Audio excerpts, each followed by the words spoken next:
प्रधानमंत्री नरेंद्र मोदी ने तीनों कृषि कानूनों की वापसी का ऐलान कर बीजेपी की चुनावी राह आसान करने की कोशिश तो की, लेकिन किसान संगठन जल्दी मोर्चा खत्म करने के मूड में नहीं दिख रहे। किसानों ने शर्तों की नई लिस्ट अब तैयार की है और आज बैठक भी कर रहे हैं। यानी सिंघू गाजीपुर बॉर्डर के जो गेट है वो आसानी से खुल जाएंगे, ये मुमकिन नहीं दिख रहा।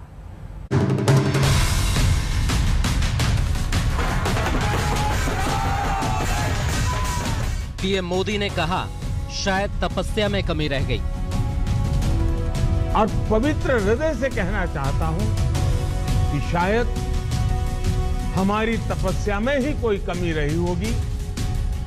पीएम मोदी ने कहा समझाने में नाकाम रहे, माफी चाहता हूं। दिए के प्रकाश जैसा सत्य कुछ किसान भाइयों को हम समझा नहीं पाए। मैं आज देशवासियों से क्षमा मांगते हूं।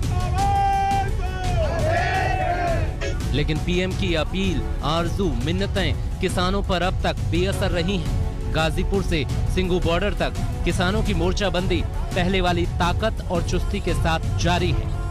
किसान संगठन अड़े हैं, डटे हैं, टस से मस होने को तैयार नहीं है। बता रहे हो मामला बिना फंसे क्या मान रही भाई सरकार? बताओ, सरकार बिना फंसे अगर मानती हो तो बता दो हमको। पूरा शरीर निकल गया और कहीं जाकर के पूंछ अटक गई। हाँ, तो पूंछ अटका कर रखेंगे। ये उस टाइम पे जब 11 दौर की बातचीत हुई, ये बातचीत होती थी कि एमएसपी पे 3 कानून के बाद में एमएसपी पे बातचीत करेंगे। अब 3 कानून हो गए तो एमएसपी पे बातचीत शुरू करो। प्रधानमंत्री नरेंद्र मोदी को उम्मीद तो यही रही होगी कि कृषि कानूनों की वापसी के साथ ही आंदोलन की घर वापसी भी हो जाएगी। किसान घरों को लौट जाएंगे, खेती गृहस्थी के अपने कामकाज में जुट जाएंगे। उन्होंने यही अपील किसानों से भी की। मैं आज अपने सभी आंदोलनरत किसान साथियों से आग्रह कर रहा हूं, आज गुरु पर्व का पवित्र दिन है। अब आप अपने अपने घर लौटे, अपने खेत में लौटे, अपने परिवार के बीच लौटे। आइए एक नई शुरुआत करते हैं। लेकिन प्रधानमंत्री का ये संदेश भी किसानों के मन से आशंकाओं के बादल तोड़ पाने में नाकाम रहा। किसान आंदोलन के दोनों मोर्चों पर अब भी अनिश्चितताओं के घने बादल छाए हुए हैं। दिल्ली की आबोहवा ठहरी और ठिठकी दिख रही है। तो सवाल है कि रात से अगली सुबह तो हो गई, लेकिन किसान आंदोलन पर अमन की सुबह कब होगी कोई नहीं जानता। किसानों ने केंद्र सरकार के सामने मांगों की नई फहरिस्त रख दी है। सरकार किसान संगठनों से बातचीत करे, बताए कि आखिरकार फैसला क्या हुआ है। कमेटी बने, उसी के जरिए फैसले लिए जाएं। एमएसपी पर गारंटी देने वाला कानून बने। सीड बिल वापस लिया जाए। इलेक्ट्रिसिटी बिल, पॉल्यूशन बिल वापस हो। उन किसानों को मुआवजा मिले जिनकी मौत हुई। किसानों पर हुए मुकदमे वापस लिए जाएं। भाव की बात नहीं करी। जो भारत सरकार ने एमएसपी तय करी उसी की तो बात कर रहे हैं अभी, और उसका भी मैकेनिज्म उसका भी ठीक नहीं है। वो तो अभी सवाल आया ही नहीं। लेकिन हमने ये कहा है कि आप एमएसपी को गारंटी कानून बना दो, आगे के और मामले होंगे वो बातचीत में आ जाएंगे और उनका समाधान होता रहेगा। इन आंकड़ों पर गौर कीजिए। 1 साल से ज्यादा वक्त तक चले इस आंदोलन में करीब 700 किसानों की मौत हुई। 10,000 से ज्यादा मुकदमे दर्ज हुए। इतनी बड़ी कीमत चुकानी पड़ी कि किसान हर कदम फूंक फूंक कर उठा रहे हैं। जान रहे हैं कि इस बार नहीं तो कभी नहीं का सवाल है। जो होना है अभी होना है। एक बार ये मोर्चा खत्म हो गया, ये तंबू उखड़ गए और इस जंग की धार कमजोर पड़ गई तो उनके मुद्दे भी ठंडे पड़ जाएंगे। इसलिए किसान ऐसी व्यवस्था की मांग कर रहे हैं जिसमें किसानों के हितों से समझौते का सवाल खत्म हो जाए। प्रधानमंत्री के ऐलान के बाद किसान संगठन आगे का रोड मैप तय करने के लिए जुटे हैं। सिंघू बॉर्डर पर आज किसान संगठनों के 9 सदस्यीय कोर ग्रुप ने फ्यूचर प्लान पर विचार किया है। कल किसानों की आम सभा होगी, तभी तय हो पाएगा कि किसान आगे किन रास्तों पर आगे बढ़ेंगे। आंदोलन खत्म करने को लेकर अब किसानों की सबसे महत्वपूर्ण मांग यह है कि एमएसपी यानी न्यूनतम समर्थन मूल्य को कैसे कानूनी अमली जामा पहनाया जा सके। जहां एक ओर यह प्रस्ताव है कि एक अध्यादेश सरकार लाए और इसे कानूनी रूप दे दिया जाए, वहीं दूसरा तरीका यह है कि एक कमेटी बनाई जाए जिसमें अधिकारियों के साथ साथ उसी संख्या में किसानों के भी जुड़े हुए संगठन रहें और वो एक तय समय सीमा में तय करें कि आखिरकार एमएसपी का स्वरूप और उसे कानून कब तक बनाया जा सकता है। कैमरामैन दीपक बिष्ट के साथ कुमार कुणाल, दिल्ली, आज तक।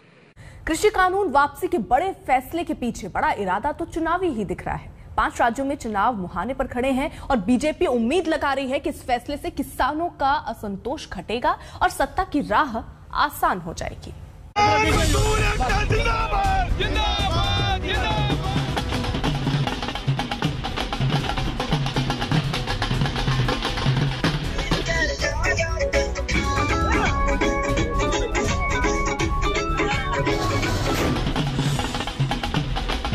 न तो किसी को अंदाजा था, न कोई खबर।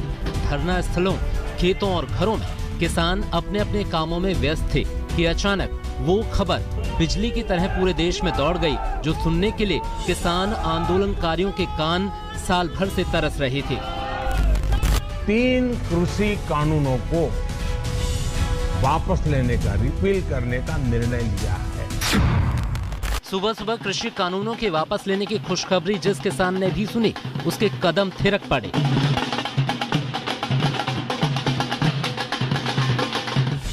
सिंघू बॉर्डर से लेकर गाजीपुर बॉर्डर, पंजाब, हरियाणा, दिल्ली, यूपी, हर जगह किसानों के जश्न का दौर शुरू हो गया। बॉर्डर पर डटे आंदोलनकारियों ने जलेबी मिठाई बांटी, वहीं भांगड़ा भी हुआ तो यूपी के खेतों में काम कर रहा किसान खेतों में ही झूमने लगा।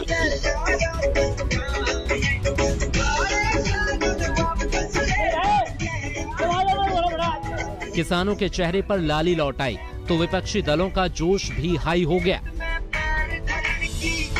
सत्ता पक्ष ने कहा किसानों को समझा नहीं पाया तो विपक्ष ने कहा चिंता ही कहां थी। ये हो सकता है कि हमारे स्तर पर कोई कमी रह गई हो कि हम लोगों ने अपनी बात को उन लोगों को समझाने में हम लोग कहीं न कहीं विफल रहे, जिसके कारण उन्हें आंदोलन के रास्ते पर आगे बढ़ना पड़ा था। इन्हें अपने जो मंत्री जिन्होंने हत्या की उनका कब इस्तीफा होगा, उन्हें कब मंत्रिमंडल से हटाया जाएगा। प्रधानमंत्री जी ने गुरु नानक देव जी के प्रकाश पर्व के अवसर पर इन तीनों कानूनों को रद्द करने, रिपील करने का जो निर्णय किया है वह निश्चित रूप से स्वागत योग्य है। आंदोलनजीवी, गुंडे, आतंकवादी, देशद्रोही, ये सब किसने कहा? जब ये सब कह रहे थे तो क्या हुआ? प्रधानमंत्री जी चुप क्यों थे? बल्कि उन्होंने आंदोलनजीवी शब्द बोला। मुझे खुशी इस बात की है कि ये सरकार समझ गई है कि इस देश में किसान से बड़ा कोई नहीं है। इस देश में अगर एक सरकार किसान को कुचलने की कोशिश करती है और किसान खड़ा हो जाता है तो उस सरकार को अंत में झुकना ही पड़ेगा। ये समझना ज्यादा मुश्किल नहीं कि जिन कृषि कानूनों को लेकर मोदी सरकार ने साख का सवाल बनाया, अचानक उन पर यू टर्न लेने की नौबत क्यों आ गई। पंजाब में चुनाव, उत्तर प्रदेश में चुनाव, उत्तराखंड में चुनाव, ये 3 चुनाव तो सीधे सीधे वजह है, लेकिन बड़ा जोखिम यूपी में है और वो भी पश्चिमी उत्तर प्रदेश में। साल 2012 के विधानसभा चुनाव में बीजेपी ने पश्चिमी यूपी की 110 में से केवल 38 सीटें ही हासिल की थीं और साल 2017 में उनकी संख्या बढ़कर 88 तक पहुंच गई थी। जाहिर सी बात है कि जब बात 110 सीटों की हो तो जीत के लिए कोई भी पार्टी कोई भी दांव खेल सकती है और यूपी के नतीजे का असर तो दूर तलक जाएगा। इसे संयोग कहें या प्रयोग कि तीनों कृषि कानून वापस लेने के साथ ही पीएम मोदी शाम को यूपी कूच कर गए और आज और कल 2 दिन वो लखनऊ में हैं, जहां अमित शाह भी हैं और यूपी में पार्टी के दूसरे नेता भी। आज तक ब्यूरो। पीएम मोदी जिस अंदाज में फैसले लेते हैं, उन्हें देखकर कृषि कानून वापस लेने का फैसला हैरानी भरा लगता है। लेकिन क्या इससे मोदी सरकार की मुश्किलें कम होंगी? कांग्रेस ने केंद्रीय गृह राज्य मंत्री अजय मिश्रा के इस्तीफे का दबाव अब बढ़ा दिया है। हमने 3 कृषि कानूनों को वापस लेने का, रिपील करने का निर्णय लिया है। पीएम मोदी का ये ऐलान उनके विरोधियों को भी हैरान कर गया। अपने फैसलों पर अड़ने और टिकने वाले मोदी गाहे बगाहे ही कदम वापस खींचते हैं और ये तो बहुत बड़ा रोल बैक था। 30 अगस्त 2015 भूमि अधिग्रहण अध्यादेश निरस्त। 19 नवंबर 2021 कृषि कानून वापस लिया। यानी बीच के 6 सालों में मोदी सरकार अपने फैसलों पर कायम ही रही। लेकिन अब लगता है कि जिन्न बोतल से बाहर आ गया है। कल के ऐलान के बाद विपक्ष के हौसले बढ़ते दिख रहे हैं। प्रियंका गांधी ने लखीमपुर केस पर नया मोर्चा खोला है। अजय मिश्रा के केंद्रीय मंत्रिमंडल पर बने रहने पर नया सवाल उठाया है। केंद्रीय गृह राज्य मंत्री श्री अजय मिश्रा टेनी अभी भी आपके मंत्रिमंडल में अपने पद पर बने रहे हैं। यदि आप इस कॉन्फ्रेंस में आरोपी के पिता के साथ मंच साझा करते हैं तो पीड़ित परिवारों को स्पष्ट संदेश जाएगा कि आप अभी भी कातिलों का संरक्षण करने वालों के साथ खड़े हैं। यह किसान सत्याग्रह में शहीद 700 से अधिक किसानों का घोर अपमान होगा। अगर देश के किसानों के प्रति आपकी नीयत सचमुच साफ है तो आज अपने केंद्रीय गृह राज्य मंत्री के साथ मंच पर विराजमान मत होइए, उनको बर्खास्त कीजिए। कांग्रेस ने कृषि कानून की वापसी के फैसले को आपदा में अवसर की तरह देखा है। कांग्रेस ने अपने नेताओं को सड़कों पर उतार दिया है। जयपुर में गहलोत के नेतृत्व में कांग्रेस के नेताओं ने किसान विजय दिवस मनाकर सियासी चढ़ाई की। हंसी मजाक हो रही थी सत्तापक्ष के सांसदों के अंदर और कल उन सब की पोल खुल गई। जो लोग बैठे थे मेंबर पार्लियामेंट, क्या प्रधानमंत्री लटके झटके के साथ बोल रहे थे,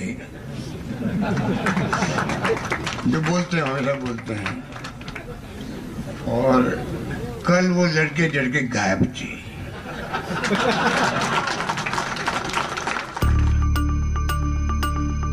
लेकिन असली जोर आजमाइश तो यूपी में होने वाली है, जहां जल्द ही चुनाव होने वाले हैं। आज तक ब्यूरो।